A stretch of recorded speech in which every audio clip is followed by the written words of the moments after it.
This is Local Edition. My name is Brad Pomerance in Sacramento today, joined by Melanie Mason. She's a reporter with the Los Angeles Times. And these are interesting times, all I can say, to say the least. I know that I, in my role, feel challenged covering the new administration.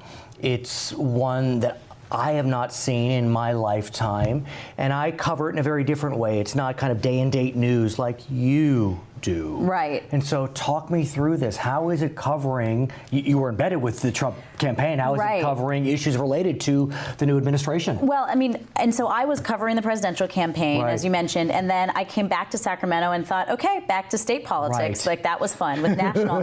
And ever since, I mean, even covering California politics means covering the administration, because there's just been so much back and forth and so much friction, really from the get-go, really from the day that he was elected. And I want to talk about that kind of California versus Trump debacle that one could say we're facing. But I do want to talk even more about covering this administration more broadly, because, look, I mean, we heard in the earliest days Kellyanne Conway say that there are alternative facts to a situation that happened to deal with crowd size. But be that as it may, you know, I mean, am I allowed to say, without sounding that I'm biased, that they tell lies, you know, to the public? I mean, does that make me somehow complicit? Well, that I think is such a that gets at exactly the central tension that I think reporters have, right? Which is that, look, every administration, every politician plays fast and loose with the facts sometimes, and they like to spin. But I do think that it is undisputed, and I don't think particularly biased or partisan to say that this administration is just on a whole other level. We're just seeing sort of a disregard for sort of basic factual information. And I think that it's not just that they'll go out and say one thing and that may be wrong. It's that then when it's presented to them, like, this is incorrect, they really kind of double down. And then it becomes a, you know, shoot the messenger kind of question, as opposed to the merits of the facts of whatever's being debated, whether it's a crime rate, for example, or crowd size, or voter fraud. Yeah, I remember with regard to the crime rate, he had said we have the highest murder rate in, what is it, 50 years? Right. When the exact opposite is true. Right, and the funny thing is that by doubling down on these facts, I actually think he does himself and the administration a disservice, because the truth is, with crime in particular, crime over a 40-year span, crime has been on the decrease. I mean, especially compared to the height that we saw in the 1990s. You cannot compare the crime rates between then and now. It is fair to say that in the last year or so, there have been some spikes in certain types of crimes in certain cities, and that makes people nervous, and there's a really fair debate over why that's happening. But because he is insisting on saying, nope, it's the murder rate, and it's the highest it's been in 45 years, which is provably false, you lose what I think is actually a really valuable debate about safety, public safety in this country, and it then becomes sort of a, you know, Trump said this is not true. He said it again anyway. And that is difficult for reporters. Right. And so how does a reporter covering day and date, or a host that's talking more broadly, how do we address this conundrum of facts that are clearly indisputable, but yet they're in dispute? Yes, I mean, my instinct always is then to just kind of, is to double down on the facts and to make sure we understand sort of what, you know, if there are facts in dispute, to find out, sort of really drill down. And so, for example, with the crime rates, really get down into it. What are the statistics? What are your sources? Explain to your readers or your viewers or whomever about where you're getting this information from, because I do think that, you know, the media is right now, there's not a lot of trust in us. You know, there has been some of it deserved, some of it not, kind of a long-standing sort of campaign to undermine public trust in the media. And we need to get that back, because now we're in an era where journalists perform this really essential function of checking the administration, just as we would check any other administration or any other politician.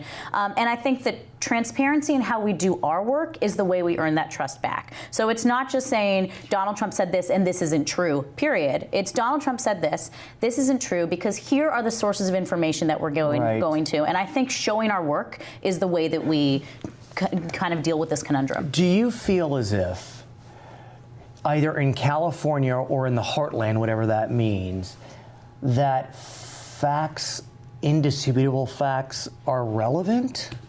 I hope so. Right. It's my job. Yeah, I hear you. I think so. I mean, look, there is the media landscape that we have seen over the past 10, 15, 20 years has become so atomized, right? So people can, as opposed to everyone watching the same daily broadcast and Walter Cronkite telling everybody in the country what's going on, people are finding sources of information that can confirm their own biases and ideologies. And there's this whole fake news dilemma that we face. Which is a whole other component to this that we've seen, particularly in the rise of online media and particularly Facebook and social media. Stuff can go viral so quickly without people even stopping to check of who's giving us this information.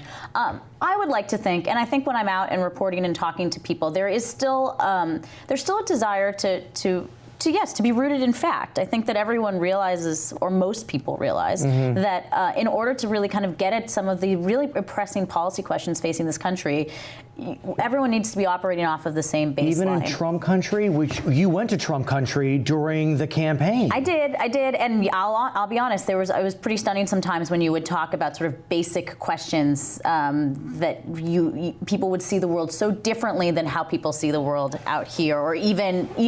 But that's I can stomach a different worldview, but facts versus alternative facts. Right. What in Trump country?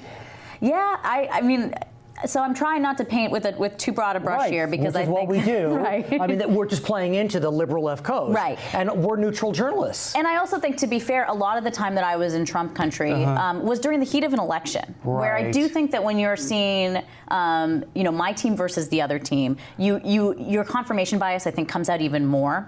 And I think that's why it's actually really incumbent for journalists right now.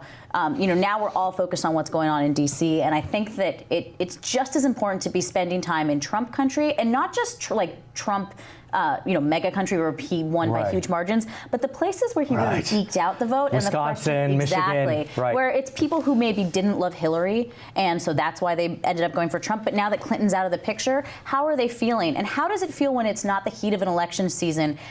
How are people feeling about the political debate in this country? I think it's very different in October of 2016 than it is in spring of 2017, and that's going to be key for us. What have you learned? I mean, do we know what Michigan feels today? I think I saw a poll recently that Iowa has turned against Trump, but again, who knows about polls anymore? Right. I did see that, and I think that's important. And one of the things to keep in mind about the polls, because the polls took a beating after the election, is that the national polls that we saw were actually on. They were accurate. She won by 2 points. Right. What we saw was that it was the state polls, and particularly in places like Michigan and Wisconsin, that was off. And part of that was because there weren't enough of them. I mean, just as there's been this problem with resources in the media generally, there's also been a problem with political polling, public polling. Those have dwindled as well, and so you have when you have fewer polls to then kind of take these averages up and really get a pulse. So I think that I did see that Iowa poll. I did think it was pretty telling that there's that swing, but I would want to see 3 more polls from Iowa around the same time to get a sense of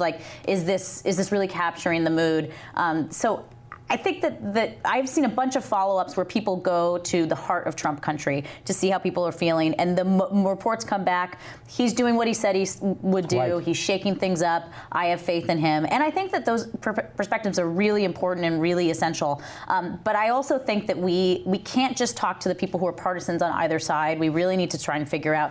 There was a big middle of the country, or middle of the sort of political spectrum, that was not thrilled with their choices at all this election cycle. And where do they land, and how they evolve over this next 4 years, I think is really going to be crucial to understanding 2020. Her name is Melanie Mason. She is a reporter with the Los Angeles Times. My name is Brad Pomerance in Sacramento. It's Local Edition.